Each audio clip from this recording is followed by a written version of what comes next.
On March 3rd, U.S. Central Command released a fact sheet on Operation Epic Fury. It listed the bombers, the fighters, the drones, the destroyers, and the targets. B-2s, F-22s, F-35s, EA-18G Growlers, Tomahawks, even the new Lucas attack drone. And then, at the very end of that list, was one line that stood out more than anything else. And special capabilities we can't list here. That is where this story begins, because US officials have also said Cyber Command and Space Command were the first movers in the operation, helping blind and disrupt Iran's defenses before the main assault even unfolded. So the question is no longer whether the United States used something Iran was not prepared for, but what exactly did America use? What is the mysterious weapon or system that they still won't name? In the first frantic minutes, Iranian missile batteries stayed silent across the country. No launches came from the sites near Kermanshah, or even the central ones guarding Tehran. MQ-9 Reaper drones operated openly over key areas like Shiraz in the early hours, with footage showing them flying unopposed and capturing imagery of Iranian airfields, including parked Iranian F-14s and MiG-29s on the tarmac below. Iranian pilots never scrambled. Ground crews remained idle as radios fell silent. Command posts lost contact, and early warning networks disappeared for Iran. CENTCOM later confirmed that opening moves came from US Cyber Command and US Space Command, layering non-kinetic effects that disrupted, degraded, and blinded Iran's ability to see, communicate, or even attempt to fight back. General Dan Kane called it the first mover advantage, and it was executed with such precision the regime's integrated air defense system collapsed before a single bomb fell. The mystery is, nobody knows exactly how the United States military managed to pull off a total nullification of Iranian systems without even touching them. On March 3, 2026, Central Command published a public fact sheet on Epic Fury. It lists B-2 Spirit bombers flying missions from Whitman, AFB, Missouri, lasting up to 32 hours, including multiple aerial refuelings. It names F-35A Lightning IIs and F-22 Raptors from bases in Qatar and the UAE, providing suppression of enemy air defenses. It mentions EA-18G Growlers from carrier air wings jamming radar and communications. It details Arleigh Burke destroyers firing Block 5 Tomahawks at ranges exceeding 1,000 miles. It confirms the use of GBU-57 massive ordnance penetrators dropped from B-2s against underground facilities. It highlights the massive scale of the opening wave. Hundreds of combat sorties, and dozens of tanker and ISR missions in the first day alone. Then comes a single line that hints at something more.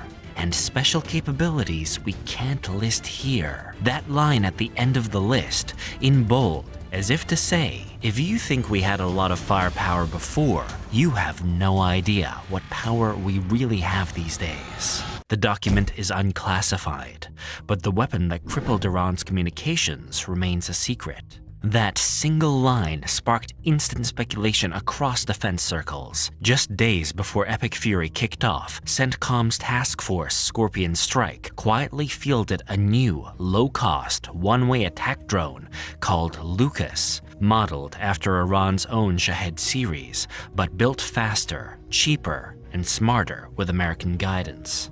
On February 28th, those drones flew their first combat missions, slamming into missile sites and command bunkers, while the classified capability did its work in the shadows. The Pentagon has no problem telling the world about stealth bombers carrying 30,000-pound bombs. They talk openly about cruise missiles launched from ships. They explain how fighters cleared the skies with no losses, and even talk about how many have called the US suicide drones. So what was this secret weapon or system? CENTCOM statements described the first effects of the operation as degradation of Iranian command and control nodes and integrated air defense systems. They say the regime's ability to coordinate missile launches and air defense responses was almost entirely wiped out within the first hour. They mention non-kinetic effects in passing. They do not explain how these effects were achieved. The only official acknowledgement of something beyond the listed weapons is that one sentence in the fact sheet. The United States has a long history of keeping certain special capabilities classified, even during active operations. The goal is deterrence and the preservation of surprise and attacks. Naming a system lets adversaries study it, build countermeasures, and share data with allies like Russia and China. Keeping it vague forces adversaries to guess, to wonder, to hope for the best, or to cower in fear. Every time an Iranian radar goes dark or a command post loses contact, the IRGC has to wonder if it was a cyber attack, a new jammer, a directed energy strike, a simple malfunction, or something else entirely. Officers hesitate, leaving units awaiting orders that never arrive. The psychological impact matches that of any bomb load, leaving almost all Iranian troops frozen or confused. The United States has done it before, keeping things secret even while using that very technology. In late 1989, during the invasion of Panama, the Air Force sent 2 F-117A Nighthawk stealth fighters on their first combat mission. The plane had been developed in total secrecy at Lockheed Skunk Works. No one outside the program knew it existed. The aircraft flew from Tonopah Test Range, Nevada, refueled over the Caribbean, and dropped GBU-27 laser-guided bombs on Rio Hato Airfield and a PDF command center in Panama City. Panamanian radar operators detected nothing until the explosions began. The aircraft became public knowledge only afterward. Years later, the Air Force released declassified footage showing F-117s in flight and on ground at Tonopah. Its faceted design and radar-absorbent coatings reduced its radar cross-section to that of a small bird. In May 2011, during the raid on Osama bin Laden's compound in Abbottabad, Pakistan, SEAL Team 6 flew in on modified MH-60 Black Hawk helicopters. The helicopters had radar-deflecting coatings, reshaped tail rotors to reduce acoustic signature, and infrared suppressors to mask engine heat. Pakistani air defense radars never even spotted the aircraft in flight, but one helicopter crashed after clipping a wall when trying to land. Photos of the wreckage circulated online, revealing the unusual tail design and angular body panels. This provided the first public evidence of the stealth Black Hawk. The mission succeeded because the United States had developed a helicopter that could slip past radar and listening posts. The wreckage was photographed by locals and analyzed by aviation experts worldwide. Operation Epic Fury is the latest proof that secrecy gives superior forces an even greater edge. Iran had spent decades building a defense network around Russian and Chinese hardware. They have S-300 PMU-2 systems, Bavar 373 batteries, shorter-range missiles, early warning radars, and satellite communications. All of it depends on electronics and communications that are completely vulnerable to next-gen technology. The first night of Epic Fury showed exactly that. The regime couldn't even think of responding until it was too late, the damage already done. The secret special capabilities could be any of several things, or something new that we have no idea about. One possibility is a high-power microwave weapon. The Air Force has been testing this kind of system for more than a decade. The Counter-Electronics High-Power Microwave Advanced Missile Project, known as CHAMP, was developed by Boeing and the Air Force Research Laboratory. The missile flies to the target area and releases bursts of microwave energy. Those bursts fry electronics without harming people or buildings. The Air Force Research Laboratory fact sheet from Kirtland AFB describes the system as a cruise missile that delivers high-power microwaves to disable electronic systems. The project completed its first full flight test in 2011 at the Utah Test and Training Range. Operational versions were in inventory by 2019, according to former AFRL officials. Iran used older electronics in many of its radars and command posts. They have no shielding against this kind of attack. Just a few of these missiles could explain why sites looked fine on satellite photos, but stopped working completely.